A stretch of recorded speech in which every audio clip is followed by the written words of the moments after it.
Hi, my name is Bhagirath and welcome to my channel. Today I will discuss wave optics.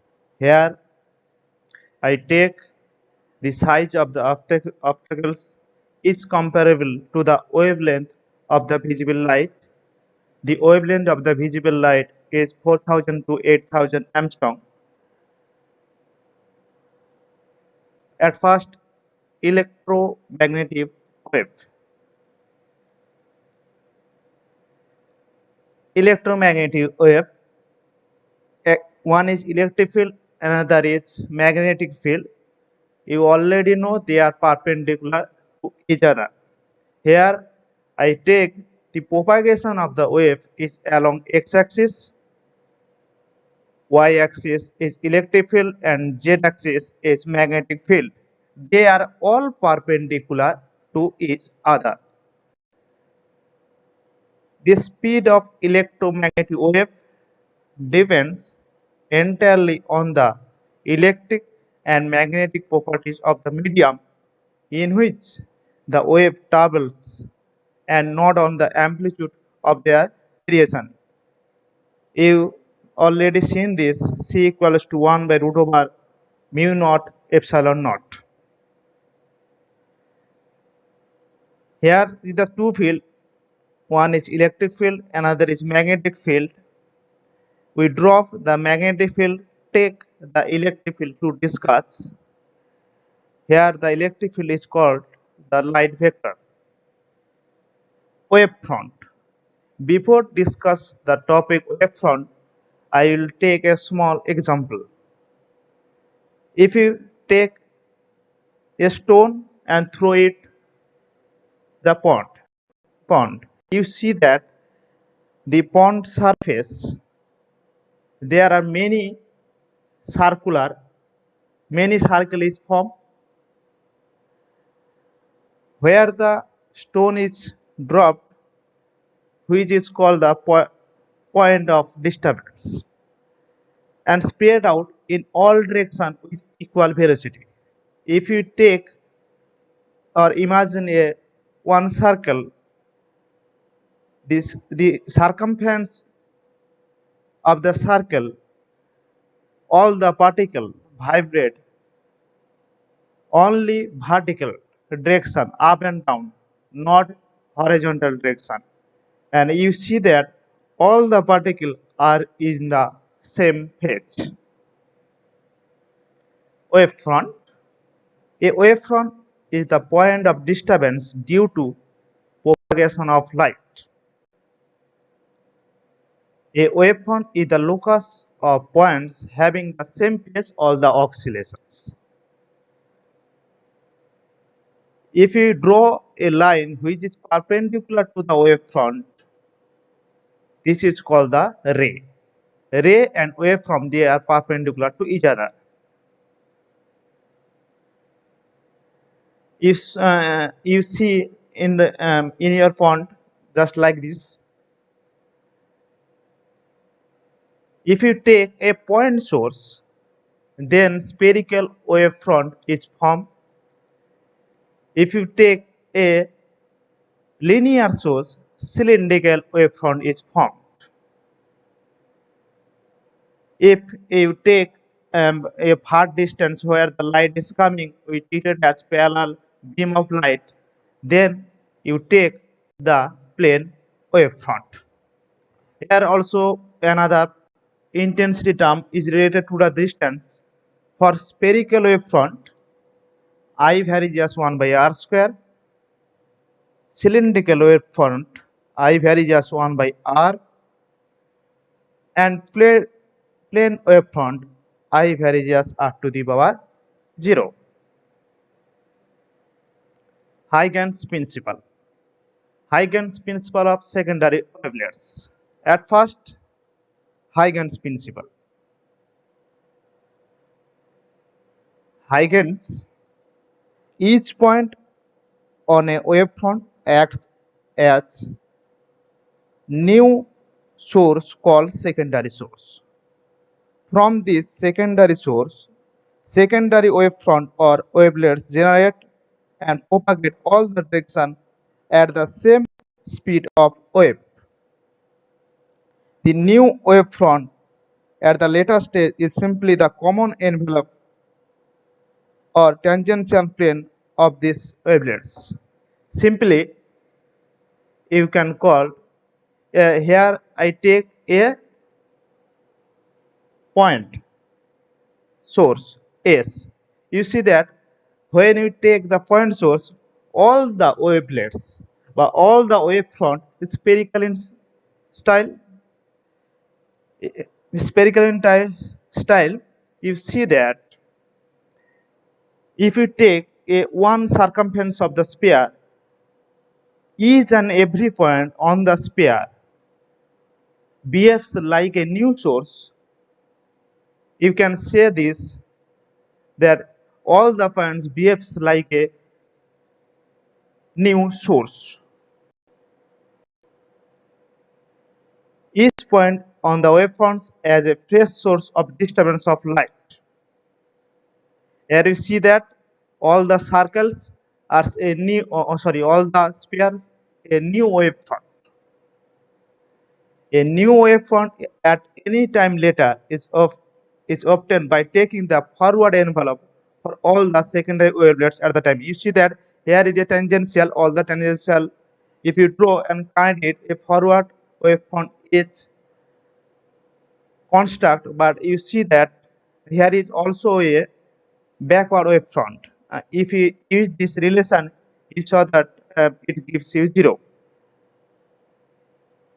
If you take the wave from very near to the S point source, all the style are spherical in nature. But when you go to the far distance, it's like a plane wavefront.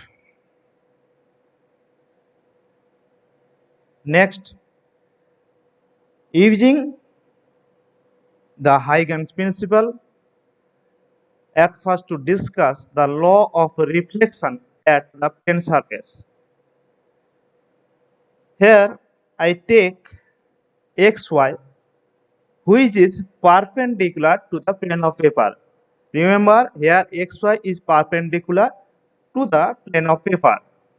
After that I will take the incident ray which is coming from a long distance, so you treat as a parallel ray. If you treat as a parallel ray, so you must take a plane wavefront AB. Here AB is the plane wavefront. You already seen this. Every point on the plane wavefront behaves like a new source. Just like that, a new disturbance is spread out. Here CD is the reflection wavefront. I draw AN and NC perpendicular to the plane. So perpendicular incident ray I angle of reflection. You see that AN is perpendicular to XY 90 angle, here I. So and also you see that the ray and AB perpendicular to each other, so that NAB angle is 90 minus I and AN is perpendicular to XY, so that NAY is 90. So you calculate and get BAC angle is I. Similarly, reflection angle.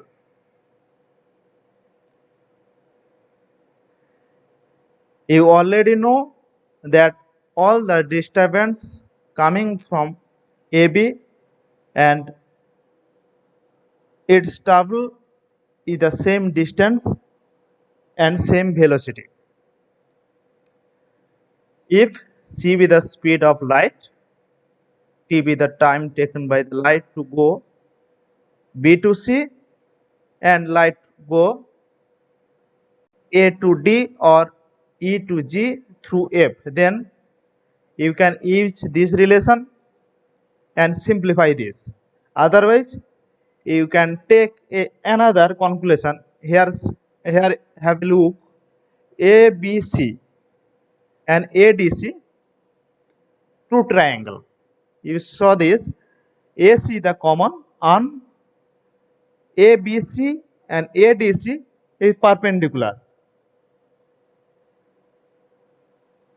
A to D and B to C is the distance which is equal to, suppose you take time t, velocity c, the distance is ct, AD and BC is ct, so that you can say that these two triangles are congruent, so you can write I equals to R. In this way you can prove this. The similar concept is useful to the law of refraction.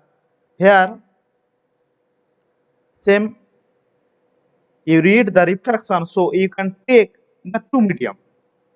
One is rare and another is denser medium. Rare medium velocity c and refractive index mu1, denser v and mu2. Same like that concept is here. Previously I will discuss the reflection.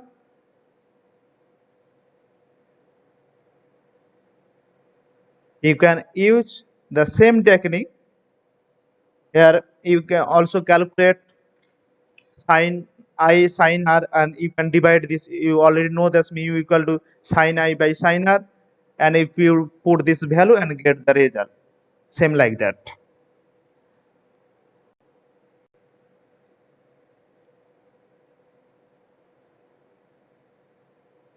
Behavior of plane wavefront in a concave mirror, convex mirror, convex lens, concave lens and prism.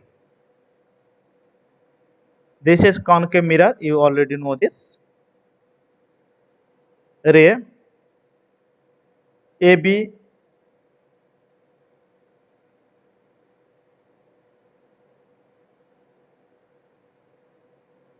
AB is the incident and CD is the reflected or refracted wavefront. You see in this picture and you can understand this. Same like of prism. Prism here, AB is the incident wavefront and CD is the reflected wavefront. Two waveforms is needed. One is incident and another is reflected waveform. All the way are parallel, so that you can choose the plane waveform. You already know this from the prism calculation. The ray is bending towards the base. Same like concept. I will discuss the coherent source. Coherent source of light are those sources of light which emit light waves of same wavelength, same frequency and in same phase or having constant phase difference. This is the most vital when same phase or having same phase difference. Coherent source can be produced by two methods. One is by division of wavefront and another is by division of amplitude. Let's start interference of light. You already know, if you take interference of light, just like of superposition of the waves, you can see for constructive interference the amplitude, or you can tell the maximum displacement of the two waves are at and gives you the maximum displacement. For destructive interference, just E equals to E1 minus E2 gives you 0. Here the same concept is used. Constructive interference here is bright band, a destructive interference here is dark band. Constructive interference when crest and crest added up. When crest and top added up, it is the destructive interference.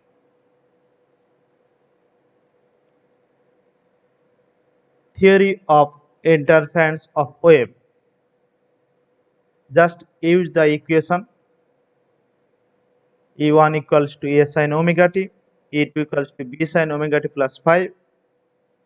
The waves are with same speed, wavelength, frequency, time period, nearly equal amplitude, having in the same direction with constant phase difference. Applying superposition theory, you already know this, E equals to E1 plus E2. If you put the value and calculate, you can get the result E equal to A sin omega t plus theta. A is the resultant amplitude, just like a vector addition. You already read this R equal to root over A square plus B square plus 2AB cos phi. Same like concept, and you can get this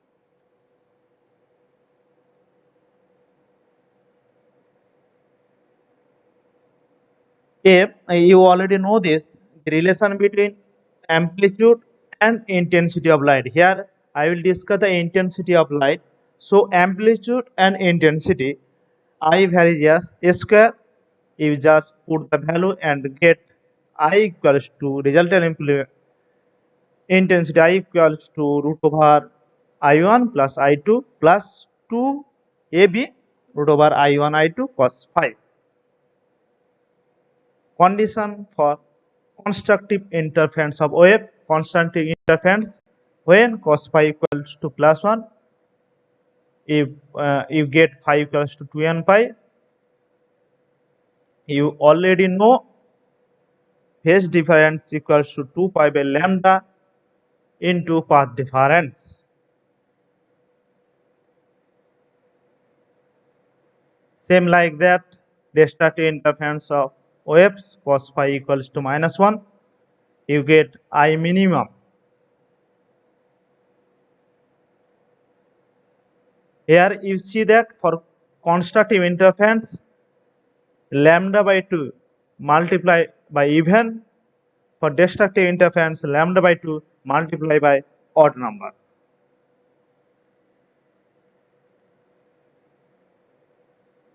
Comparison of intensity of maximum and minimum, you already see this. I max varies as A plus B whole square, and I mean just divided two equation and you get this. After that, relation between intensity, amplitude of the wave and width. You already know I varies as A square and A varies as root W, and you can put, remember this, A varies as root W. The main topic in this chapter, Young double slit experiment. Here I take a S point source which is monochromatic.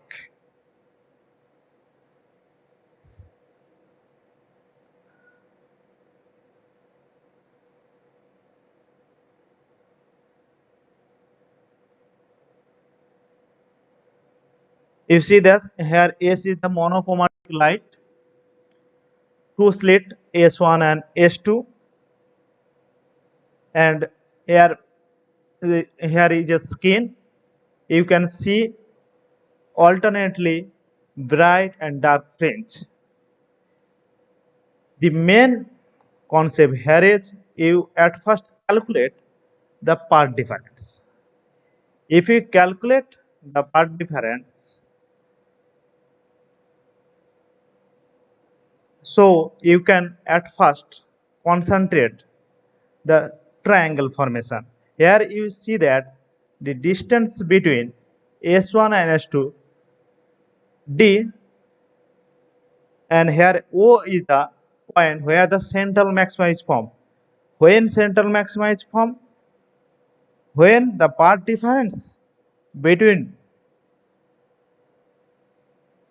the ray which is traveling is 0. You see that S1 to O and S2 to O, here is the path difference is 0, so that O point is the central maxima.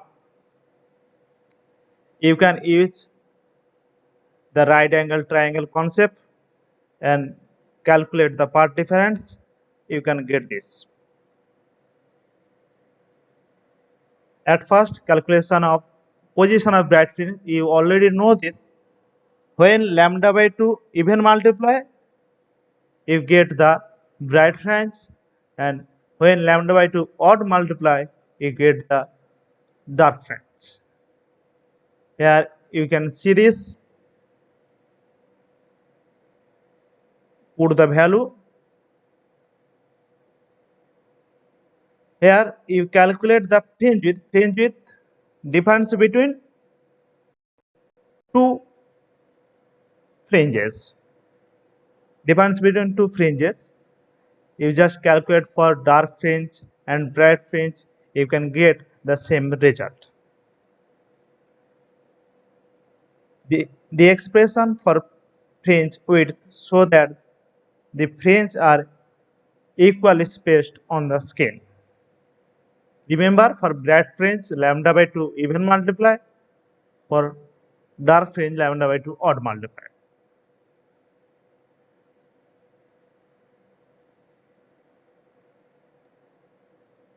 Here you can see this, the intensity of the interference pattern is never changed. All are intensity of equal. If you suppose you take two interference waves of same amplitude, you can get I max varies 4a square. All the when you take the dark fringe, I minimum equals to 0. Remember those conditions for sustainable interference. Here the source is coherent. Of course, the source is coherent. Two interfering wave trains must have the same plane of polarization. I will discuss later. Polarization. The two sources must be very close to each other and the pattern must be observed at a large distance to have sufficient width of the fringe. The source must be monochromatic, otherwise the fringe of the defined color will overlap. The two waves must be having same amplitude for better construct between bright and dark fringe. Color of the thin fringe.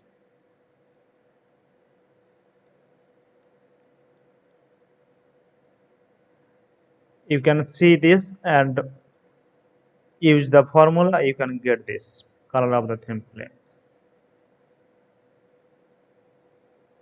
When white light from the sun falls on the thin layer of well spread over water in the rainy season, beautiful rainbow color are formed due to interference of light. You already know the dispersion of light when the light is coming from the sun and it falls on the water droplet. You can see the first order rainbow and second order rainbow also. Thank you.